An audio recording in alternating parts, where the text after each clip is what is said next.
For the last few weeks or so, I've gone back in my mind and remembered a few tales from the years I spent in the Philippines. And I've done it so much that I actually caught myself missing some of my old buddies I used to hang out with back there. We had a friend named Marco from England who actually owned a pub, as he would call it. Most of us just called it a bar.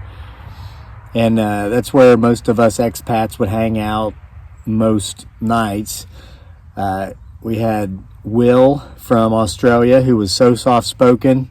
He talked frequently, but it was like a whisper. You couldn't understand what he was saying. There was Dave from Australia, who never said a word except once a night, and when he'd always scream at the top of his lungs, "Shut up and let me talk!" Just from out of nowhere. And we'd all look at him, and he'd say something about how, well, what do you expect me to get a turn sitting with all these Americans here? And then he'd say whatever he had to say. And we weren't all Americans. I mean, there were a few of us that were. But and then there was little Steve, an Irishman who was petite in nature. He was about 5'4", 130 pounds, very feisty, very manic. And all he did was talk. But you couldn't understand anything he said.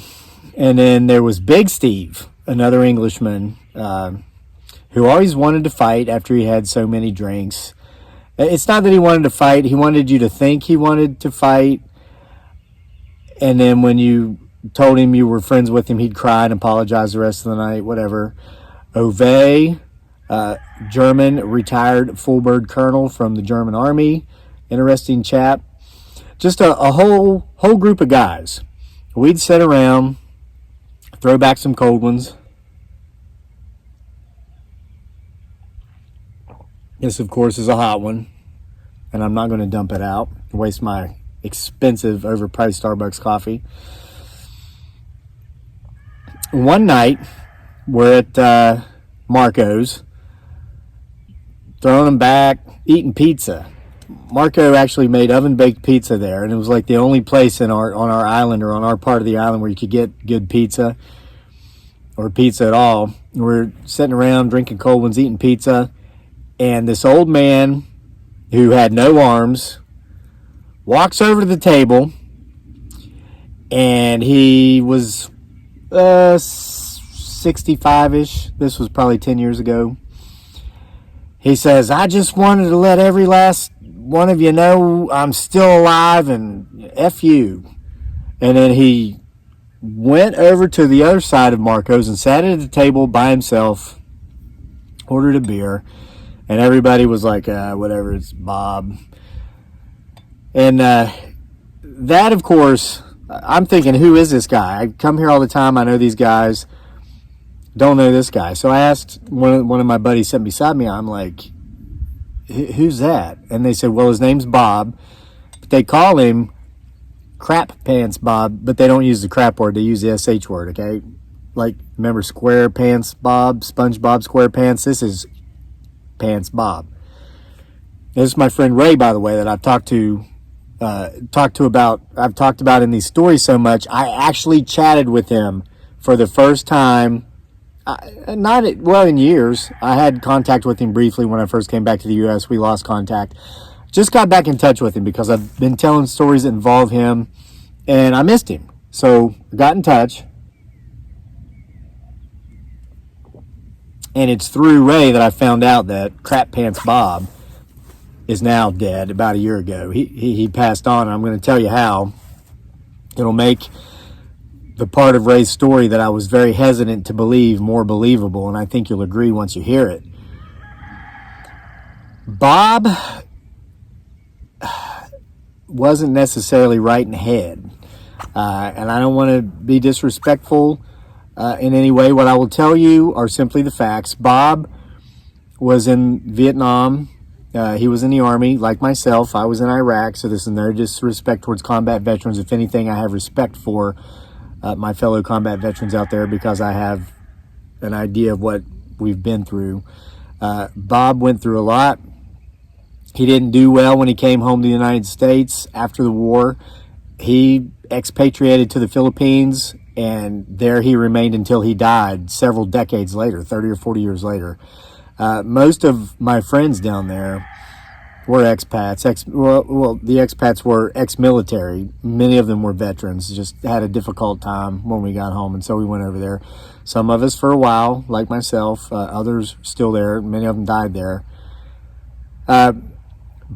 Bob's story, as it was relayed to me by Ray, is a story that simply is not believable. I'm going to tell you this story, and like many of the stories, on this channel, like stories about this guy, who, in my humble opinion, I honestly do believe is only hiding from the IRS because he doesn't want to be taxed and regulated. And yes, this very comfortable, very soft hoodie is available for sale from our Teespring store, our merch shelf down below the video, below the description box too, I believe. You see shirts and stuff. It's very comfortable. It's a wonderful hoodie. You should buy one for you and 3 or 4 of your friends. So when Bob fled to the Philippines after not doing well here at home after the Vietnam War, he went to Mindanao. That's where I lived, southernmost major island of the Philippines, the place where all Western State Departments say do not go. So, of course, those of us who are bat crap crazy for one reason or another, we feel like we're at home down there.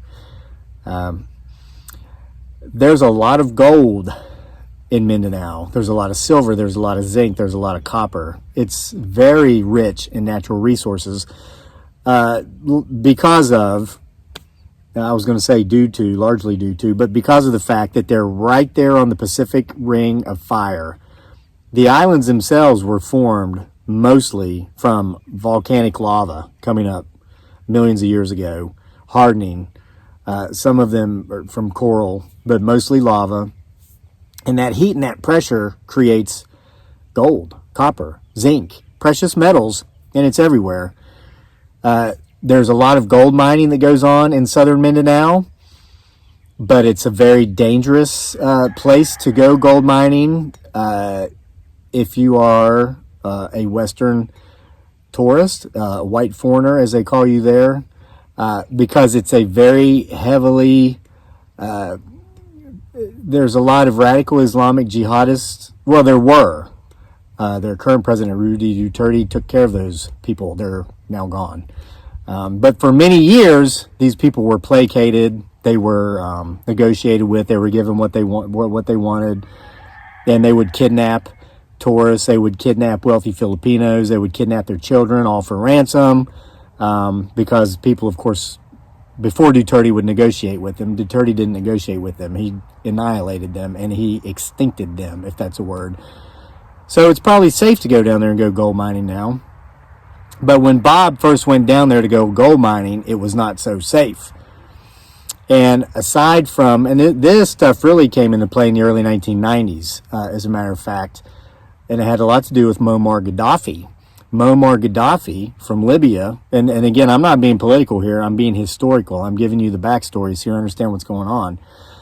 It was Muammar Gaddafi who was funding the Abu Sayyaf operations. That was a radical Islamic jihadist organization in Mindanao. And I can talk about this stuff now because they're gone. But before, Muammar Gaddafi was funding these evildoers. And by the way, just before he was killed, he was making arrangements to go to Mindanao, as a matter of fact. You're probably not supposed to know that. But there were always groups of natives who at times would war against each other. And some of these very small, standoffish civilizations were so remote, it was as if they didn't exist, and they certainly didn't exist on paper, okay? We're talking about a place where there are over 100 languages spoken, okay? This is where Bob chose to go gold mining. He fell in love with a beautiful Filipino woman, which is so easy to do. Take a look at my beautiful bride dearly, aka Giggly Girl.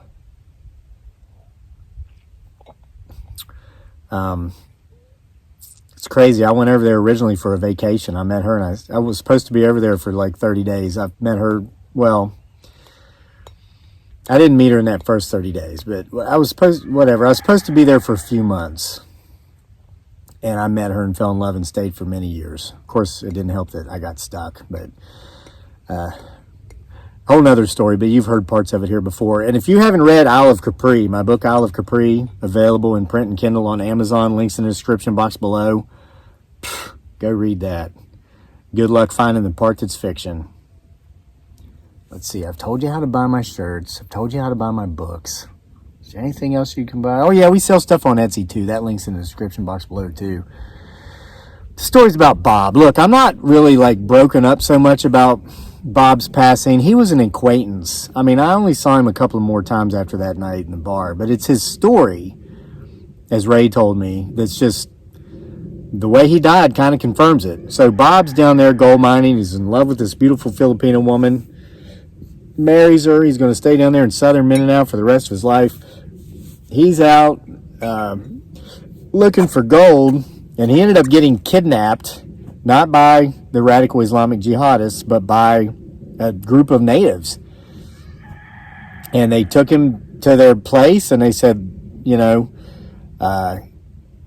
they didn't speak his language, and he didn't speak theirs. But the story goes that they were kind of worshiping him like a god. And it's really possible because this group of people had never seen anyone that looked like Bob. He was a Caucasian male from, I think, Wyoming. I mean, about as fair as you can get.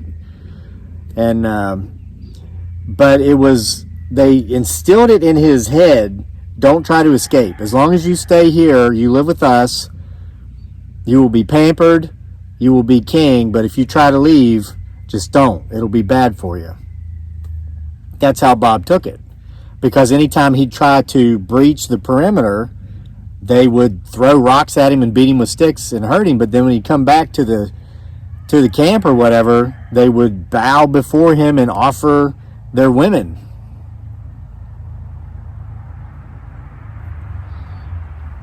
Well, Bob had a woman. He didn't need those that were being offered to him there. He did escape one night, and he got a decent distance away from where he was being held captive, but they caught him, they dragged him back, and they cut off one of his arms. It's what Ray told me. So after that healed up, a couple months later, Bob was still missing this woman he was in love with that was not any of the women that was being offered to him by these natives. So he escaped again, but unfortunately they caught him even quicker this time, and they cut off his second arm, leaving him now armless. So you would think Bob would quit while he was ahead, right? Well, he didn't. At some point after that healed up, he escaped a third time, and this time it managed to work. He got away. He made it back to that woman that he was in love with. He was gone. I think the whole ordeal was like 9 months. It wasn't a year, but it was close to it. And she was sick, it turns out. She had dengue fever, very common in Mindanao. Kills like 1,000 children alone every year. I don't know about how many adults. So Bob gets home to this woman with whom he's in love, pretty much just in time for her to pass away. And they're lying in bed, her arms are wrapped around him, and he's saying, you know, I wish I had arms so I could hold you. And she told him, I promise you, I don't need my arms anymore where I'm going. I'm going to give them to you. You can use them. My arms will become your arms. And she died. She passed on. And so I'm listening to my friend Ray telling me this story, and I'm thinking, okay, well, I can clearly see that Bob doesn't have any arms. And I tell this to Ray, and he says, note Bob's drink. So I look over again. I'd seen earlier Bob had ordered a beer. It was a draft. They full glass of beer, put it down. So I'm looking over there, and there's only like this much. There's this much beer left in Bob's glass. And I'm thinking, well, shoot, somebody must be helping him drink it. And I'm looking, and I'm looking, and I'm staring. Bob's just sitting there, staring off into the night. Well, he's not taking that glass, you know, with his mouth and drink it. Nobody's there to help him. So I turn back around, and I talk to Ray for a couple of minutes. And I'm telling him I don't believe this story, for one thing. how did Bob really lose his arms? And then I hear Bob yell, hey, I need another drink. GD it, and he's cursing, and I look over and his glass is empty.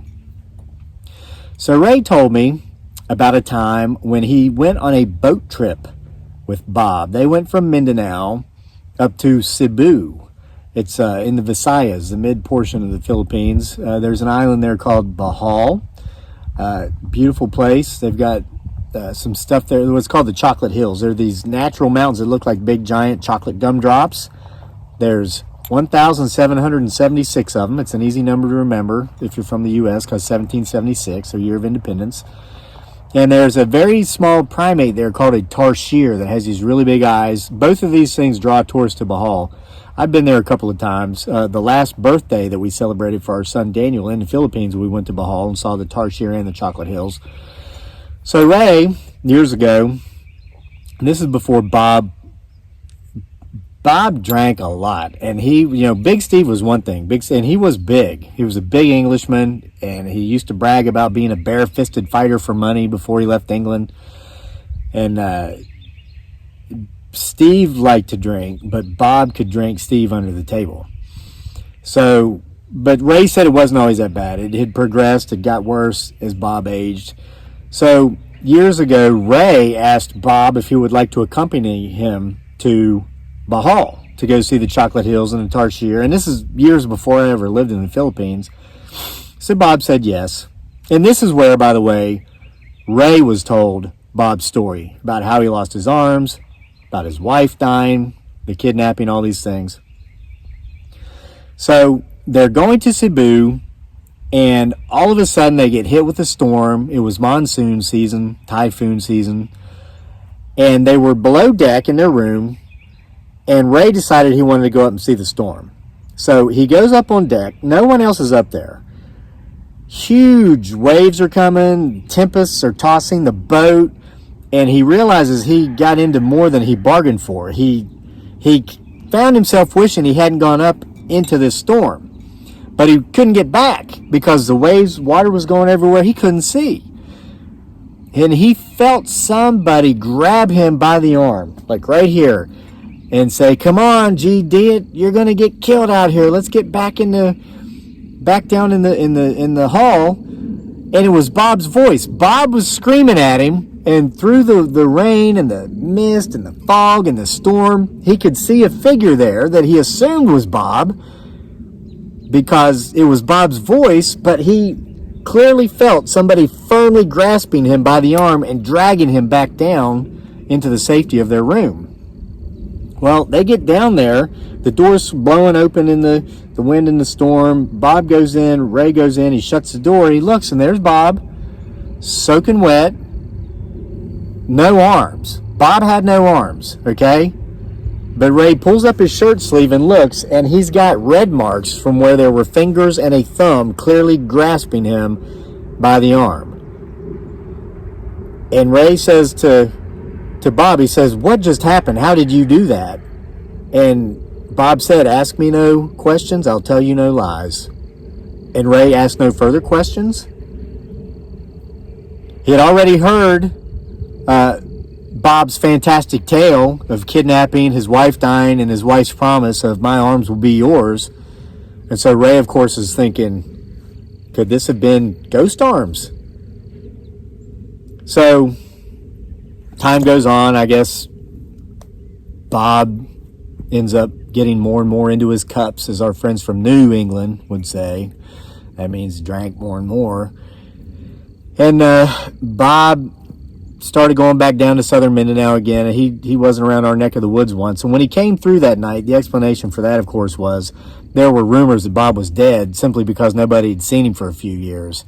Well, I guess Bob came back to the place where we were, heard about the rumors that he was dead. I guess every time he'd go see somebody, they said, oh, I thought you were dead. I heard you were dead. So he wanted to make sure to let us all know that he wasn't dead.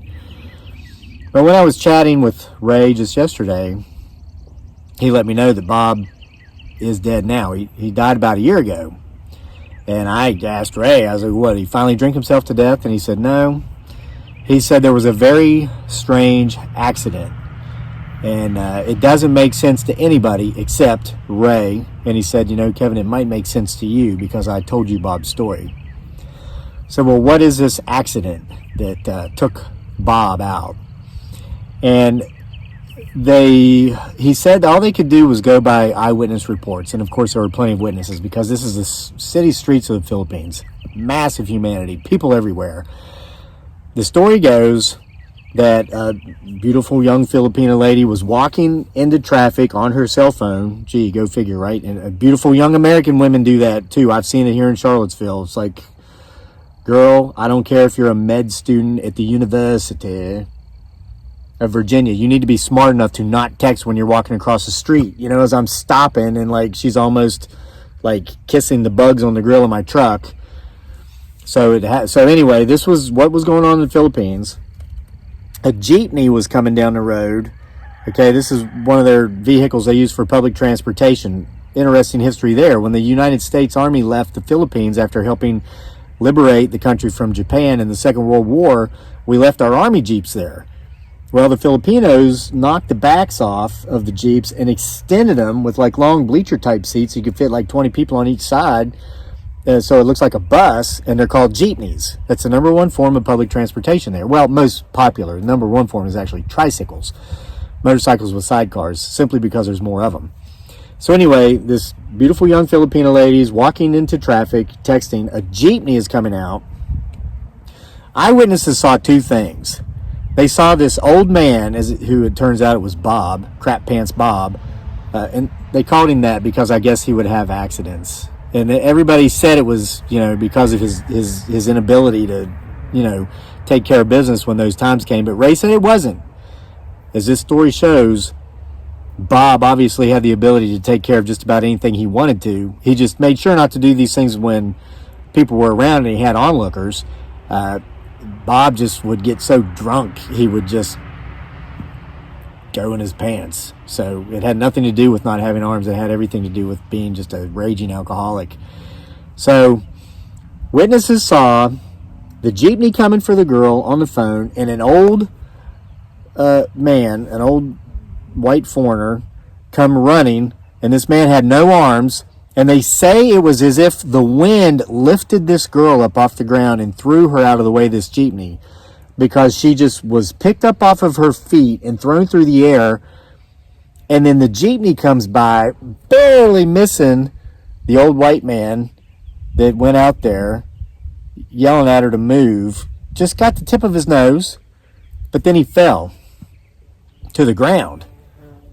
And then people came running to his aid.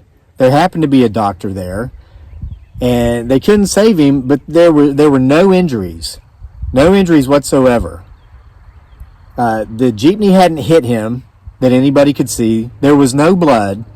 The girl was saved. She was thrown the other side. She got up and she looked back and said, "Halaka," and then just kept texting and going on her merry way. Ray said that he heard that the autopsy, they did a very minimal autopsy because they had to do some paperwork with foreign governments or whatever to ship the body back.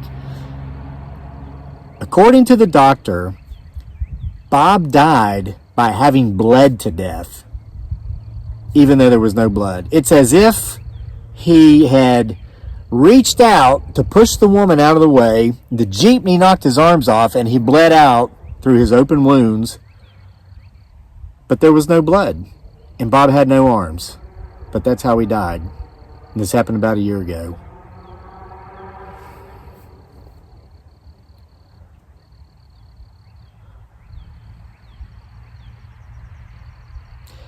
Bob, if you're up there having cold ones with the angels, have one for me. As a matter of fact, have two, buddy. You've earned the right to double fist it. See you for more next time.